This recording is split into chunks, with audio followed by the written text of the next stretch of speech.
Pod Save the World is brought to you by MSNBC. MSNBC holds our leaders accountable with tough, insightful journalism. Join Chris Matthews, Chris Hayes, Rachel Maddow, and Lawrence O'Donnell weeknights from 7 to 11 p.m. Eastern on MSNBC. Welcome back to Pod Save the World. This is Tommy Vietor. Thank you guys for tuning in, as always. Today's episode is revisiting a topic I've discussed here before, which is ethnic cleansing happening in Burma right now as we speak. My guest is Senator Jeff Merkley of Oregon. He just got back from a delegation visit to Burma and Bangladesh to see for himself refugee camps, to meet with government officials, and try to figure out what is happening and what the United States government can do to respond. He has a great firsthand view of the situation. It is increasingly desperate, and he also offers some advice for how everyone listening can get involved and actually push the United States government to do more and support people who desperately need it. So thank you for tuning in, and here's the interview. Today on Pod Save the World, I'd like to welcome United States Senator Jeff Merkley of Oregon to the show. Senator Merkley is a member of the Senate Foreign Relations Committee, and he just returned home from a fact-finding mission to Burma and Bangladesh to assess the ongoing ethnic cleansing of the Rohingya people there. And so I am incredibly grateful to him that he made time to join the show today and to help shine a light on this issue. Thank you, Senator. Oh, you're so welcome, and I appreciate you doing a podcast on it. Any podcast titled Save the World, we should be talking about what's going on in Burma. Yeah, we need a little more of that. So just to quickly catch people up on the situation, there is right now a horrific ethnic cleansing happening in Burma. The Burmese military has slaughtered thousands of innocent people. They have raped women. They have targeted and murdered children. The sole goal of their terror is to drive the Rohingya, a Muslim minority group that has been in Burma for centuries, out of the country. And it has been incredibly effective. More than 600,000 Rohingya have crossed the border and are clinging to life, basically, in refugee camps just on the other side of the border in Bangladesh. You just visited those refugee camps, so I was hoping we could start there. I believe you spent 2 days at camps or in Bangladesh. I believe one was established in the 90s and one was set up in like October of 2016. What did you hear from the people you met? What did you see when you were on the ground in Bangladesh? You bet. We went to the Balukali refugee camp, which is a camp recently set up for the new wave of refugees. And what we saw was, as far as the eye could see, one plastic tarp after another. Folks were building split bamboo frames, draping plastic over the top, the type of shelters that work fine for a light rain with no wind, but will come right down when there's a real storm. And it was just, to walk in to various settings there in the camp where children were collected, where women were collected, and to be able to carry on a conversation, albeit with interpreters. For example, walked into a room of women who were getting educated about how to prevent there from being an epidemic, a disease epidemic in the camp. And I asked the question, Senator Durbin was with me, and I said, let's just stay for a minute and ask if any of these women would be willing to share a story. And I wasn't sure that they would to a Westerner from far away, but immediately the room erupted, and a woman jumped up and pulled up her sleeve to show scars from burns on her arm that came from her house burning down as she fled. Another woman stood up to share the horrific story of her child, her 1-year-old child, and her husband being killed. Jesus. And the whole room was abuzz. I think that these women wanted the world to know what had gone on. Their houses were burned down. Their villages were burned down. There was systematic rape. Children were killed in front of them. Men were shot leaving the village. And those who didn't directly experience violence were basically in a situation where they experienced violence against others in their neighborhood or in their village, and then were told, if you don't leave right now, you're next. And so they were fleeing for their lives. And thus this enormous cascade of individuals. You think of that, over 600,000 people since August 25th, plunging into a country that has no room Yeah. The country of Bangladesh is half underwater. Half the entire country is less than 15 feet above sea level. It floods every year. And that country, which is not that large, has 160 million people. Wow. So they're just the refugees are perched on hillsides, among trees, any spare piece of land, anywhere they can find. So they're essentially in tents with zero infrastructure. No one necessarily wants them there. Who is providing services, and what's the gap between the need and what's being provided by, I assume, is mostly international aid organizations? Well, often when a flood of refugees occurs, a country will shut its border to them. In this case, the Prime Minister, Sheikh Hasina, basically said to her cabinet, we're not doing that. We are going to open our border. These people need a refuge. We're going to provide that. We're going to work with the United Nations and international aid organizations to assist. So there were groups like Mercy Corps and Red Cross providing assistance in partnership with UN organizations like the UN Population Fund. And we should pause and give a huge thank you to Bangladesh and to the Prime Minister for her action, because the conditions would be so much more horrific had she not seen fit to enable people to escape. Yeah, I agree with that. So you also visited Burma itself. You went to the Rakhine State, which is a sliver of land by the water where the Rohingya have lived for centuries. I believe you met with civil society groups. You visited a community that sounds like a ghetto or a de facto prison for the Rohingya. What did you see on the Burma side and hear from the people you met there? And how does their treatment compare to the treatment of individuals in refugee camps on the Bangladesh side? So in September, Aung San Suu Kyi, the state minister, and I say state minister, we think of her as the president of Burma. However, their constitution doesn't allow her to be president. So Right. when her party won the majority elections, she got a special title, a special arrangement, if you will. But she's a civilian leader. In September, she gave a speech to the United Nations, and she invited the world to come see for themselves what was going on in Rakhine State. She said, come visit the villages, see what's happening. Our delegation, our 5 members of Congress, took her up on that invitation, and we fully anticipated, we were led to believe we would be able to visit the sites of the villages and of the internally displaced persons camps, IDP camps, and I'll come back to those in a moment. When we arrived in Rakhine State in Sitwe, the capital, we found that we were not going to be allowed. The government had revoked permission to go to the IDP camps and to go to the villages. This tells you a lot.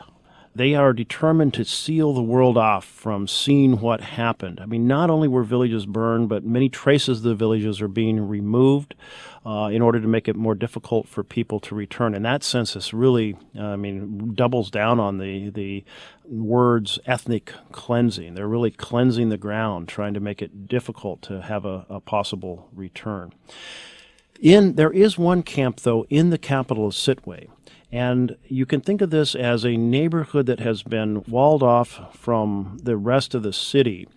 Think of the Warsaw Ghetto before it had big, high walls. In this case, there are police stations at the end of each street and car barriers, so it's very clearly defined. The people are not legally allowed to leave.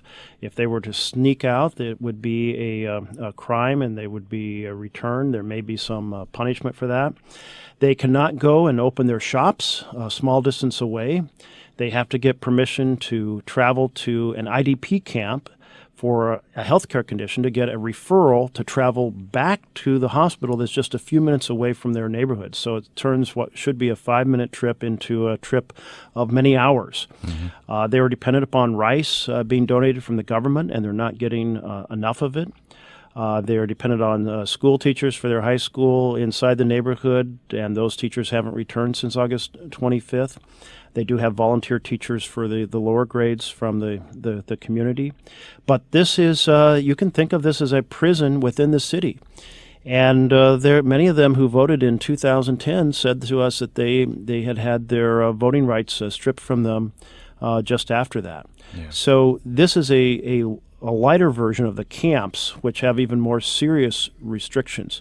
I think very few Americans are aware that in central Rakhine, there are 120,000 people in these camps, and they've been in these camps for 5 years.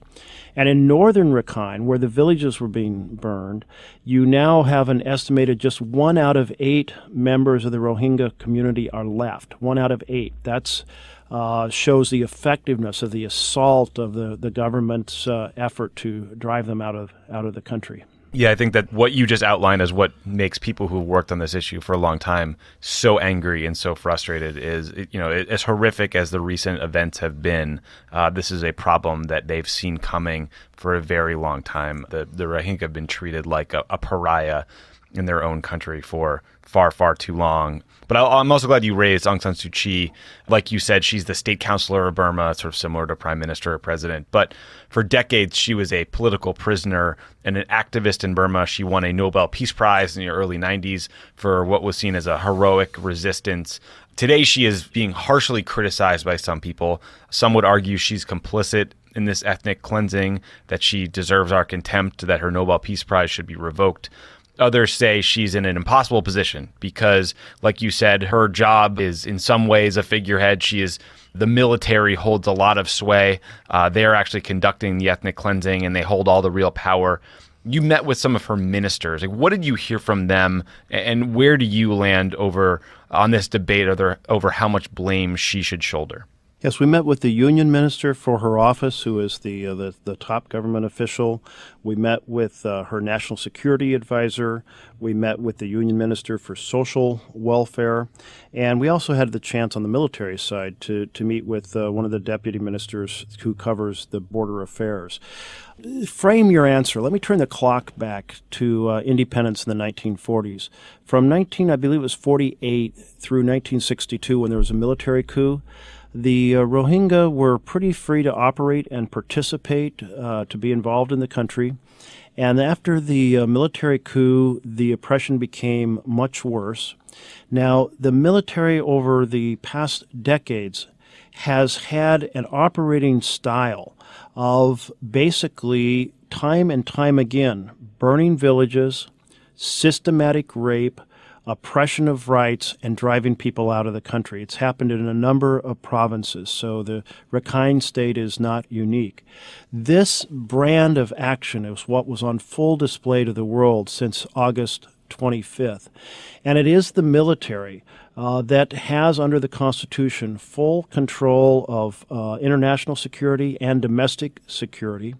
They also are able to appoint 1/4 of the parliament, and they have several key ministers for which they're guaranteed to make the appointments as well.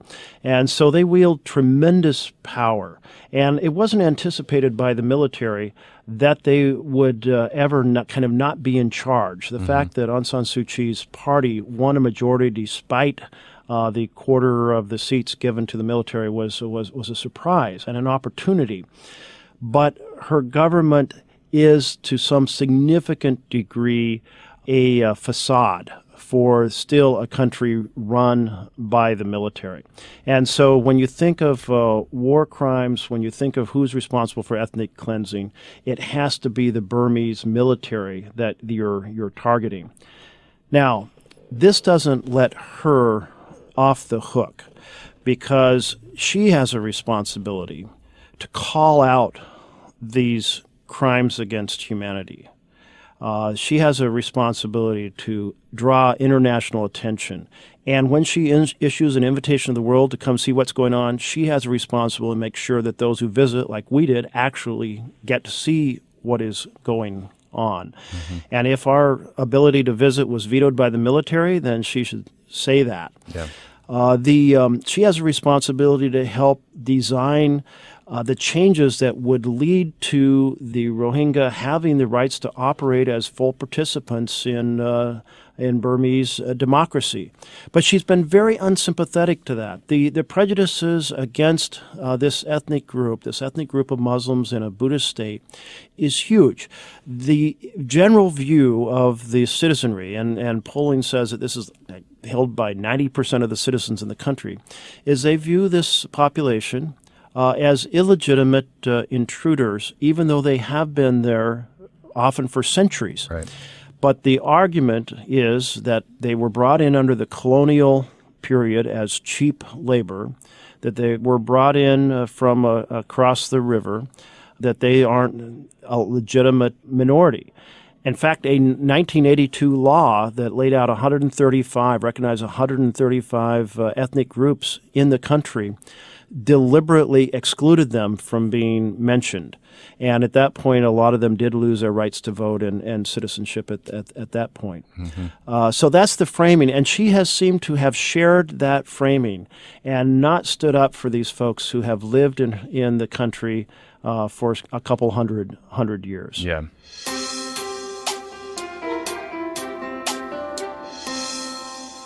Pod Save the World is brought to you by ZipRecruiter. What if hiring could be easier, more streamlined, and less time-consuming? Oh, wouldn't that be nice? So even when you're busy, you can just be smart about the way you hire, guys. With ZipRecruiter, you can post your job to over 100 of the web's leading job boards with just one click. Are they on the web? Yeah, and you can rest easy knowing your job is being seen by the right candidates. Then, ZipRecruiter puts its smart matching technology to work, actively notifying qualified candidates about your job within minutes of posting, so you receive the best possible matches. That's why they are different. Unlike other hiring sites, ZipRecruiter doesn't depend on the right candidates to find you. It finds them. You can even get a head start on the interview process by adding screening questions to your job post to help identify the most qualified candidates, so you don't have to waste your time sorting through a stack of resumes to find the perfect fit. No wonder 80% of employers who use ZipRecruiter get a quality candidate through the site in just one day. That is a stat. What a stat. Here's a PSA. One-page resumes, all right? That's right. You're out there with the two-page resumes, you're kidding yourself. Yeah. Nobody wants your two-page resume. You haven't done enough. One-page resumes, people. I'm trying to help you. Find out today why ZipRecruiter has been used by growing businesses. And it's not a of all curriculum sizes. vitae. All right, Albert Einstein. Guys, right now, our listeners can post jobs on ZipRecruiter for free. That is right, free. Just go to ZipRecruiter.com/pod. I am going to dig up Lovett's resume from when he applied for a job And as a you White will House find- speechwriter, and we'll go through it on Happily, one of these ZipRecruiter you'll find ads. that it's one page long. It's going to be like expert gamer. That's ZipRecruiter.com/pod. One more time to try it for free. Go to ZipRecruiter.com/pod. Pod Save the World is also brought to you by NatureBox. I'm not going to do the thing I do when you read food ads. When you say, Ugh. the holidays The mean two one of you. thing, guys. The two of you grunting into Go, the mic. go. You got presents to wrap, travel to plan, relatives to brace for. With all But that, Tommy, where am I going to... I got to get snacks. it can be really They gotta hard. be healthy. It can be hard to eat healthy. Sometimes it feels like I'm trapped in two worlds. Snacks that are a kabillion calories and snacks that taste terrible. Let NatureBox help with snacks that are both delicious and better for you. What? They have over 100 delicious snacks. 100? They're all made with high-quality, simple ingredients. No artificial colors, flavors, or sweeteners. Who needs that? It's super easy. Just go to naturebox.com, choose your snacks, and NatureBox will deliver them right to your door. Hey, NatureBox. This is where I would start talking about the other kinds of snacks, but you haven't sent us any more. Yeah, Ooh, NatureBox. Shot across the bow. Step up, NatureBox. Well, maybe it's because new snacks are added every month, and they're inspired by new food trends, professional chefs, and Like customer Jose feedback. Andres? NatureBox is offering Pod Save the World fans 50% off your first order when you go to naturebox.com/crookedworld. You know what's a food trend, Tommy? What is it? Poke. I know. Big trend. It's just like, Every corner, it's a It's poke. tuna in a bowl. it's really not that good. I like it. It's fine. I love it. That's naturebox.com/crookedworld for 50% off your first order. naturebox.com/crookedworld. Once again, social media is exacerbating the problem. Facebook in particular has been a key driver of this toxic fake news that exacerbates tensions between the Buddhist majority and the Rohingya, who, as you said, are a Muslim minority group. How do we deal with this spread of fake news and this incitement that's happening on Facebook?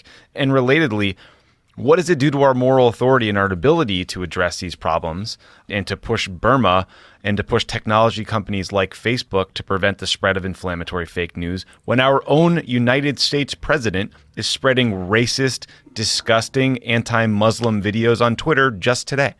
Well, Tommy, I'm really glad you raised this because this is something that hasn't gotten much attention in the West, and it helps explain why was the reaction so much stronger this time than we have seen at some of the episodes of the past.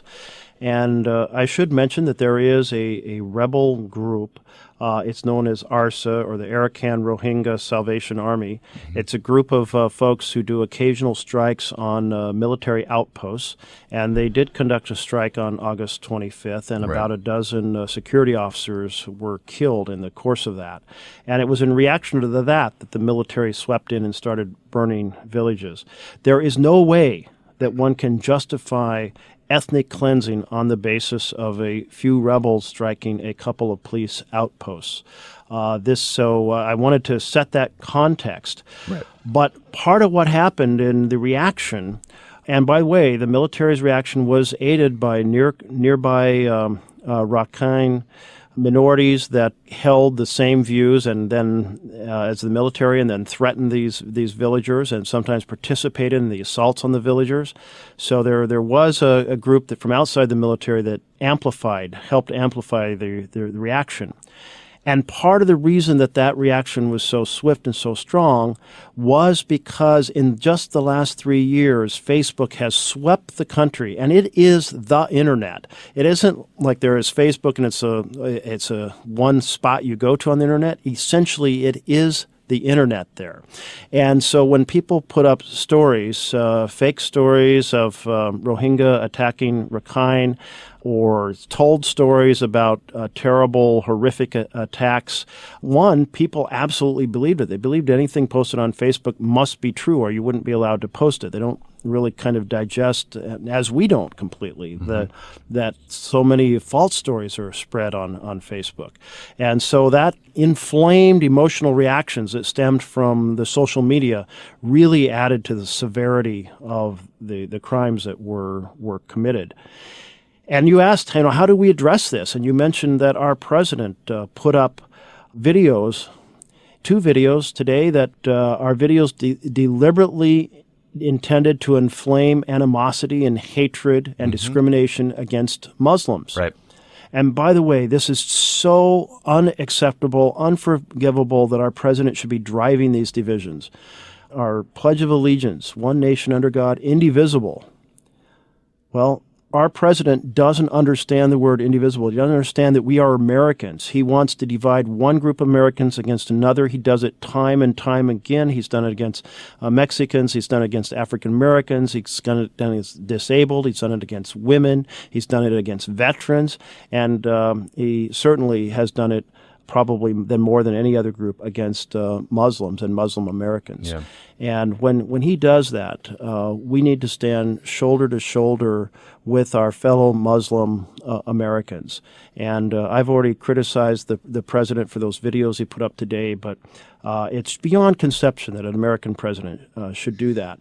And it certainly, as it did in Burma, amplifying animosities between groups, our president, is engaged in that right here. Yeah. I mean, people need to understand how much time administrations usually spend going to countries that don't have the respect for rule of law or freedom of the press that we do, and we push them to do hard things that we don't want to do. And if we hemorrhage our moral authority to push people to the right place by propagating fake news like this, by banning an entire religion from our own country, we're weakening our national security, we're hurting ourselves diplomatically, and it's just, there's no way to fully account for how much harm he's doing on that front.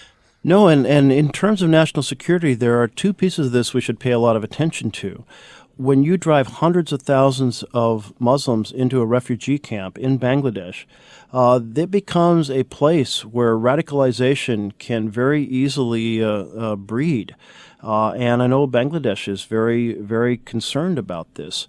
You've been mistreated. Your land is gone. Your world is gone. Your family member has been slaughtered, and you're angry. And someone says, "Come join us, and let's attack people that we hold responsible." Yeah. And maybe that those people responsible are the Burmese military and their outposts, but maybe that's also like, look, the president of America didn't even say not one word about what happened to us. Yep. And so this is a breeding ground for ISIS, and certainly President Trump should realize that radicalization endangers our national security.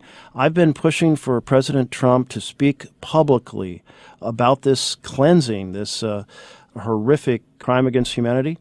Our Secretary of State, said that we needed to go through a formal process before we called it ethnic cleansing.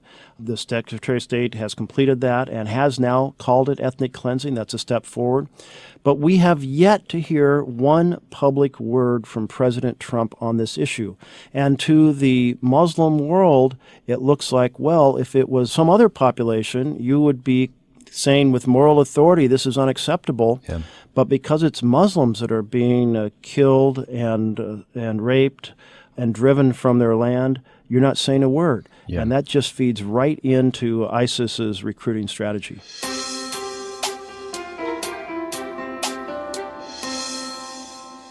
Pod Save the World is brought to you by Texture. Texture loves Pod Save Guys, the you know World. what I love about magazines? They weave together great writing and beautiful photography to tell stories better. They expand your knowledge, and they simply entertain. It's an ad for the magazine.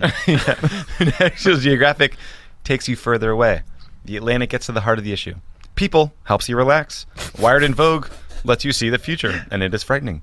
But the quality of magazines should be available anytime without... Vogue lets you see the future? Yeah.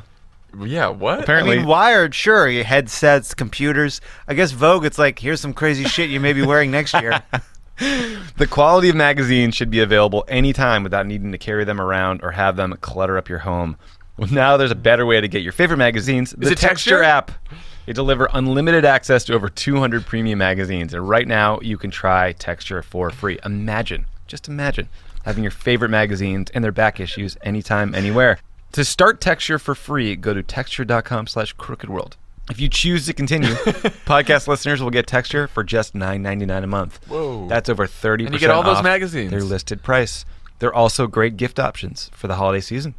Go to texture.com/crookedworld to start your free trial today. That's texture.com/crookedworld.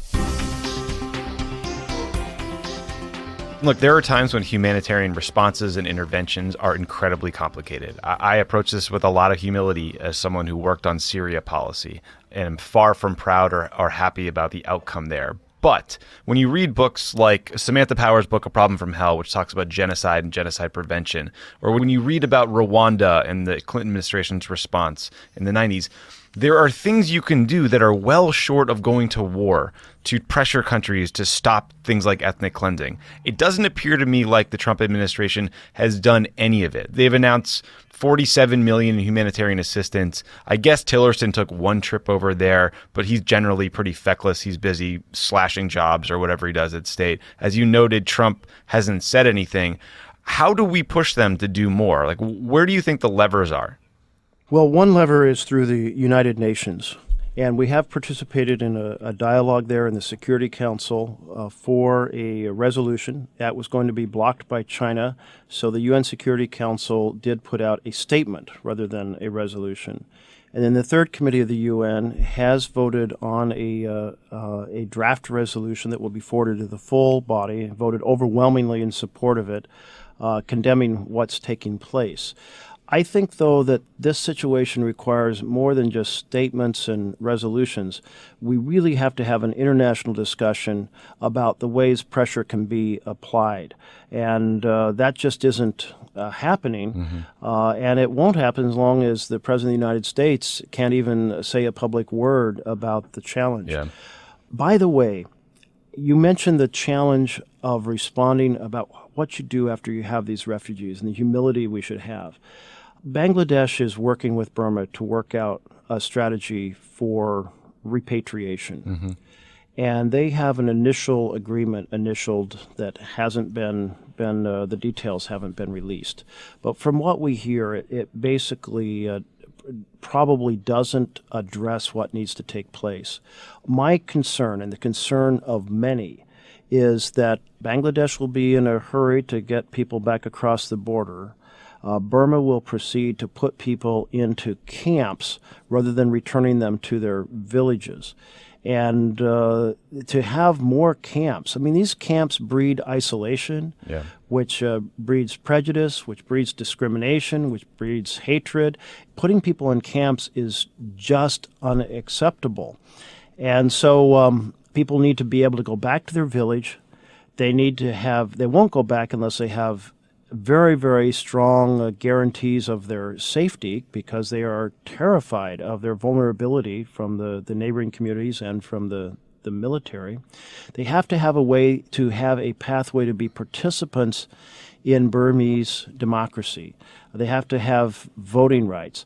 And this involves a huge change of mind from the vision that the country has had of these interlopers. We are going to exclude them, and maybe they'll leave someday. And when they don't leave, we'll kind of feel okay about ethnic cleansing. Right. The world can't let them feel okay about this, or that this can possibly rebound to their favor. Yeah. And one of the things that's really scary right now is that the military has experienced a surge in popularity in response to them burning these villages and driving the Rohingya out of the country.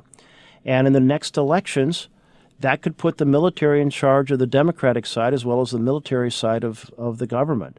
So if they just feel like the world's going to look the other way and not do anything serious, it's an invitation to continue this decades-long practice that they've had, this strategy of systematic village burning, systematic rape, systematic exclusion of rights, and systematic driving people out of the country. Yeah, our silence truly does hurt in this situation. I know that Congress has tried to sort of step into the void and do something. Senator McCain, Senator Durbin, Senator Cardin, you have been working on legislation. My understanding is that, there are discussions of targeted sanctions against key military leaders, discussions of cutting off military to military ties, limits on sort of precious metals and minerals that come out of Burma, and that there's conversations that are ongoing about next steps. Can you give us a sense of what you think Congress may or may not do, what people listening can do to help push that bill forward, and explain why Senator McConnell seems hell-bent on preventing meaningful legislation from passing? So there is a resolution led by Senator Durbin that is a statement condemning the violence. Just debating that on the floor and voting on it and sending it over to the House would be valuable and important in terms of shining a broader light on this. To date, I've spoken on the floor about it, and Senator Young, a Republican, and the chairman of the multilateral subcommittee of the Committee on Foreign Relations, joined me on the floor, so it was great to have a bipartisan presentation. Then, in addition to the resolution, Senator McCain and Senator Cardin have worked on sanctions legislation, and this calls out ethnic cleansing. It imposes visa bans and financial restrictions on targeted military leaders. It limits U.S. security and military assistance. One of the questions that we need to ask as we work on this sanctions legislation is, how do we make sure it's targeted at the military? It was the military that has practiced this strategy for decades. It's the military that went in. It's the military that torched the villages. It's the military that shot at the people fleeing. It's the military that raped people. It has to be targeted at the military. We don't have a lot of military interaction with Burma right now. During the Obama administration, we took actions to start some initial relationships and dialogue, and there is some training that occurs, but not much for their officers, and most of what is taking place is more about humanitarian responsibilities, appropriate conduct for the military. But the military does, they're looking to the world. They don't want to just be dependent upon China as the place to go to. And that's the way it was when the rest of the world, when they had sealed themselves off from the rest of the world. So we have some leverage here, and how do we exercise it? So certainly sanctions legislation is one possibility, but I also don't want to lose the point that just the attention from the President of the United States rallying the world to be part of a response is essential. For us to operate on our own and the rest of the world to do nothing wouldn't mean nearly what it would be if the whole international community focused on this issue. Yeah. My last question for you, Senator, because I know you have votes, and I'm very grateful for your time. People listening to this are probably pretty horrified, as I am. What can we do to help? What aid groups did you see on the ground doing good work? What can we do to lobby Congress? What recommendations do you have? So the only aid group that's been allowed into Rakhine State at this point is the Red Cross. There are other groups standing by ready to help, groups like Mercy Corps, but certainly assisting the Red Cross would be relevant. Certainly lobbying your House and Senate members to weigh in on this, to tweet about it, to speak on the floor about it, to support legislation, to co-sponsor legislation about it, to ask their leadership on the House and Senate side to put this issue on the floor in the form of a resolution and in the form of a sanctions bill. All of that would be very helpful. What we're really suffering from right now is a lack of attention. There's a lot of attention to a potential government shutdown and a funding bill. There's a lot of attention to a tax bill. There's a lot of attention to North Korea and a missile test. There's a lot of attention to so many things that this horrific situation is just the press isn't making it a banner event that the world needs to respond to. So we really, really have to press on this. So, and I want to note that whereas President Trump called for cutting the funds for international organizations, one of the things that folks can lobby their House and Senate members for is to say, fund these international organizations, right, the types that help out in a whole variety of places, from Syrian refugees, as you mentioned your work in Syria, to this situation, to the four famines happening in the Middle East and North Africa. Support foreign aid funding. These are pieces of the broader puzzle that are very relevant. Yeah, I agree.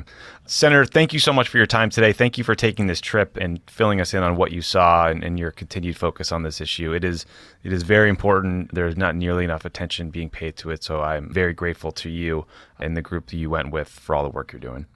Well, thank you for using your podcast to direct attention to it, and hopefully we can get the United States really, really geared up in partnership with the world to make such activity absolutely unacceptable, to reverse what's been done there in Burma and to discourage other countries from ever doing anything like this. Yeah, agreed. Thank you. Thank you, sir. Thanks again for listening to Pod Save the World. If you like the show, please review us and rate us in iTunes, and also check out the Pod Save the World Facebook page for additional information. Thank you.